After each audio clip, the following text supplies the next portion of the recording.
Hello guys, പുതിയൊരു വീഡിയോയിലേക്ക് എല്ലാവർക്കും സ്വാഗതം. ഇതും ഞാൻ പറയണ പോലെ തന്നെ കഴിഞ്ഞ മാസം എടുത്തു വെച്ചിട്ടുള്ള വീഡിയോ ആണ്. ഇപ്പോഴാണ് ഒന്ന് എഡിറ്റ് ആക്കാനൊക്കെ ഉള്ളൊരു നേരം കിട്ടുന്നത്. സംഭവം വന്നിട്ട് നമ്മുടെ വീടിൻ്റെ അവിടുത്തെ ഗ്രൗണ്ടിൽ നമ്മുടെ പിള്ളേരെല്ലാവരും കൂടി ഒരു ടൂർണമെൻറ്റ് നടത്തുന്നുണ്ടായിരുന്നു. അപ്പോൾ ഞാൻ ഈവനിങ് ആയി കഴിഞ്ഞപ്പോൾ അവിടെ എന്താ പരിപാടി എന്ന് അറിയാൻ വേണ്ടി ഞാൻ സൈനു ബേബിനെ കൊണ്ടൊന്ന് പോയതാണ് കേട്ടോ. സംഭവം വന്നിട്ട് അവിടെ കളി 7 മണി ആയപ്പോഴത്തേക്ക് അവിടെ തുടങ്ങിയിട്ടുണ്ടായിരുന്നു. നമ്മുടെ ചേട്ടന്മാരുടെ ഭാര്യമാരെല്ലാവരും കൂടി നമ്മൾ ഒന്ന് ഒരുമിച്ച് കൂടും. ഈ ഒരു ടൈമൊക്കെ ആകുമ്പോഴാണ് ഞങ്ങളൊന്ന് കാണുക. അപ്പോൾ ഞങ്ങളിങ്ങനെ കുറച്ച് കൊതി നുണയൊക്കെ പറഞ്ഞ് അവിടെ വീട്ടിൽ തന്നെ കുത്തിയിരുന്നു. എന്നിട്ട് നമ്മുടെ ടീമിൻ്റെ കളിയാവുന്ന നേരമായി കഴിഞ്ഞപ്പോഴാണ് ഞങ്ങൾ ഇങ്ങോട്ട് വന്നത് കേട്ടോ. ഞങ്ങൾ വന്നു കഴിഞ്ഞപ്പോഴാണ് ഞാൻ വെറുതെ വിചാരിക്കുന്ന ഒരു വ്ളോഗൊക്കെ എടുക്കാമെന്നുള്ളൊരു രീതിയിൽ വെറുതെ ഫോണും കുത്തിപ്പിടിച്ച് അവിടെ അങ്ങോട്ട് ഇരുന്നു. നമ്മുടെ തോമസ് ഇവിടെ ഇരിപ്പുണ്ടായിരുന്നു. അവനായിരുന്നു നമ്മുടെ എന്താ പറയുക അനൗൺസ്മെൻറ്റും കാര്യങ്ങളൊക്കെ അവനായിരുന്നു സെറ്റ് ചെയ്യുന്നുണ്ടായിരുന്നത്. അതിൻ്റെ ഇടയിൽ പിള്ളേരാണെങ്കിൽ അങ്ങോട്ടും ഇങ്ങോട്ടൊക്കെ നടക്കുന്നുണ്ട് കേട്ടോ. ഓരോരുത്തരും ഓരോ ടെൻഷൻ അടിച്ചും ഓരോ ടൂർണമെൻറ്റിൻ്റെ കേസൊക്കെ പറഞ്ഞ് നടപ്പുണ്ടായിരുന്നു. അപ്പോൾ ഇവിടെ കളി നല്ല ഉഷാറായിട്ട് നടപ്പുണ്ട് കേട്ടോ.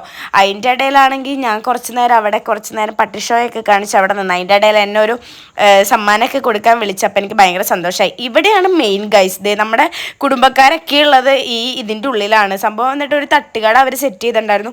എൻ്റെ പൊന്നു മക്കളെ പിള്ളേരും അപ്പച്ചനും ഒക്കെ കൂടിയിട്ടാണ് സെറ്റ് ചെയ്തിട്ടുണ്ട്. പെട ഫുഡായിരുന്നു കേട്ടോ. നമുക്ക് പിന്നെ ലാവിഷായിരുന്നു. നമ്മൾ കയറി ഇറങ്ങി ഫുഡ് കഴിക്കണ്ടായിരുന്നു. എൻ്റെ രണ്ടാമത്തെ ട്രിപ്പ് എന്തോ ആണ്. രണ്ടാമത്തെ വട്ടം പിന്നെ കൈ കഴുകാനുള്ള മടി കൊണ്ടാണ് വാരി തരുന്നത്. അതിൻ്റെ ഇടയിൽ നമ്മുടേത് എന്താ പറയുക കളി അവിടെ നടക്കുമ്പോഴും പിള്ളേരെല്ലാവരും തട്ടുകടയിലായിരുന്നു. നല്ല അടിപൊളി ഫുഡായിരുന്നു. അതൊക്കെ കഴിഞ്ഞ് നല്ല അന്തസ് മഴ അങ്ങോട്ട് പെയ്തു. അത്ര നേരമില്ലായിരുന്നു. സമയം ഏകദേശം ഒരു 12 മണി 1 മണി എന്തോ ആയി കഴിഞ്ഞപ്പോഴാണ് മഴ പെയ്തത്. അത്ര നേരം ഇല്ലായിരുന്നു എന്നാണ് എൻ്റെ ഒരു ഓർമ്മ. അത് കഴിഞ്ഞ് നല്ല അടാറായിട്ട് മഴ പെയ്യുന്നുണ്ടായിരുന്നു.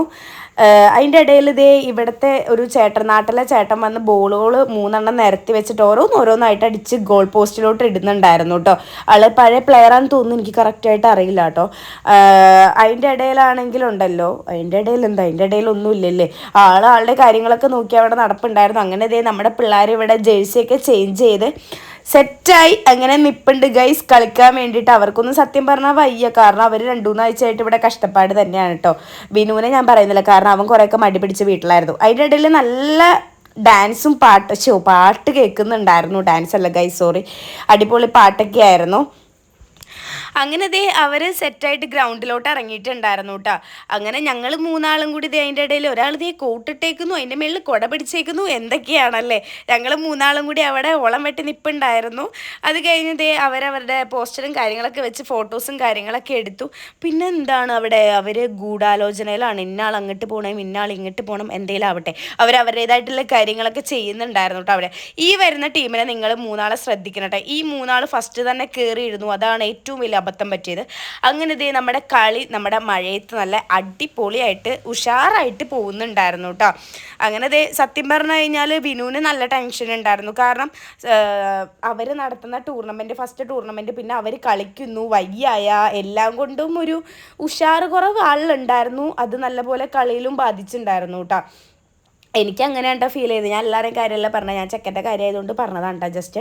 അപ്പോൾ അങ്ങനെ എന്താ പറയുക പിന്നെയെന്ന് വെച്ച് കഴിഞ്ഞാൽ എനിക്ക് സത്യം പറഞ്ഞാൽ ഈ ഫുട്ബോൾ കളീനെ കുറിച്ച് ഒന്നും അറിയില്ല കേട്ടോ. ഇതിൻ്റെ ABCD എനിക്ക് അറിയില്ലായിരുന്നു. വിനുവിൻ്റെ കൂടെ വന്നേ പിന്നെ എന്താ പറയുക Aയും Bയും ഒക്കെ പഠിച്ചു വരുന്നു, അത്ര തന്നെ ഫുട്ബോളിനെ പറ്റി. അപ്പോൾ ഞാൻ പറഞ്ഞു വരുന്നതെന്ന് വെച്ചാൽ ഞാനിങ്ങനെ 2-3 സ്ഥലത്തൊക്കെ പോയപ്പോൾ കണ്ടായിരുന്നു ഈ ഗാലറിയിൽ ഇരുന്നിട്ടുണ്ടല്ലോ ആൾക്കാർക്ക് പറയാൻ ഭയങ്കര സുഖമാണല്ലോടാ, നീ അങ്ങോട്ട് പോടാ, നീ ഇങ്ങോട്ട് പോടാ. പക്ഷെ അവിടെ കളിക്കുന്നവർക്ക് അതിൻ്റെ ബുദ്ധിമുട്ട് അറിയുള്ളൂ അല്ലേ. ഞാൻ കുറേ കേട്ടിട്ടുണ്ട് കേട്ടോ, അതുകൊണ്ട് ഞാൻ ജസ്റ്റ് പറഞ്ഞു എന്നുള്ളൂ. സംഭവം കാണികളാവുമ്പോൾ പലതും പറയും എന്ന് വെച്ച് വായി തോന്നുന്നത് എന്തും അങ്ങനെ പറയാൻ പാടുമോ, എനിക്ക് തോന്നല്ലോ കേട്ടോ. ഇങ്ങനെ പറഞ്ഞ് കേൾക്കാറുണ്ട്, നീ അങ്ങനെ ചെയ്യ്, നീ ഇങ്ങനെ ചെയ്യുന്നൊക്കെ പറഞ്ഞിട്ട്. പക്ഷെ അവരവിടെ കളിക്കുന്നതിൻ്റെ പ്രഷറിലാണ് അത് നിങ്ങളൊന്ന് മനസ്സിലാക്കണം. അപ്പം എന്തായാലും നമ്മുടെ മഴയത്ത് നമ്മുടെ കളിയും കാര്യങ്ങളൊക്കെ അടിപൊളിയായിട്ട് നടപ്പുണ്ടായിരുന്നു കേട്ടോ. അങ്ങനെ നമ്മുടെ ഓപ്പോസിറ്റ് നിൽക്കുന്ന ടീം എന്തായാലും ഒരു ഗോൾ അടിച്ച് നിൽപ്പുണ്ടായിരുന്നു. 1 ഗോളോ 2 ഗോളോ എന്താന്ന് തോന്നുന്നു, സത്യം പറഞ്ഞാൽ എനിക്ക് കറക്റ്റായിട്ട് ഓർമ്മയില്ല കേട്ടോ. അതാണ് അങ്ങനെ ഗൈസ് നമ്മുടെ ടീമിലെ ഉദയൻ ചേട്ടനാണ് ഗോൾ അടിച്ചേക്കുന്നത്. അങ്ങനെ 1 ഗോളെങ്കിലും എൻ്റെ ഫോണിൽ കിട്ടിയിട്ടുണ്ട് ഗൈസ്. അതിൻ്റെ ഒരു സന്തോഷം എനിക്കുണ്ട്. നാട്ടുകാരുടെ സന്തോഷത്തിൻ്റെ ശബ്ദങ്ങളാണ് അവിടെ കേട്ടുകൊണ്ടിരിക്കുന്നത് കേട്ടോ. എന്തായാലും ലാസ്റ്റ് ടൈമായി കഴിഞ്ഞപ്പോൾ നമ്മുടെ കളി അത്യാവശ്യം വാറായിട്ടുണ്ടായിരുന്നു. പക്ഷേ ടൈമില്ലായിരുന്നു ഗൈസ്. സംഭവം നമ്മൾ നൈസായിട്ടൊന്ന് തോറ്റു. 2-1 കളിയല്ലേ. തോൽവിയും ജയവും ഒക്കെ ഉണ്ടാവില്ലേ. നാക്കുളിക്കുക ഗൈസ്, സോറി. എന്തായാലും അത് കഴിഞ്ഞിട്ടും കളിയും കാര്യങ്ങളൊക്കെ ഉണ്ടായിരുന്നു. ചെക്കന്മാരെന്തായാലും പിറ്റേ ദിവസമായി എത്തിയിട്ടുണ്ടായിരുന്നു. അപ്പം നമ്മൾ തോറ്റപ്പോൾ നമുക്ക് വിഷമമായതുകൊണ്ട് നമ്മളെന്തായാലും വീട്ടിൽ പോയി. അപ്പോൾ ഇന്നത്തെ വീഡിയോ ഇത്രയുള്ളൂ ഗൈസ്. Bye bye.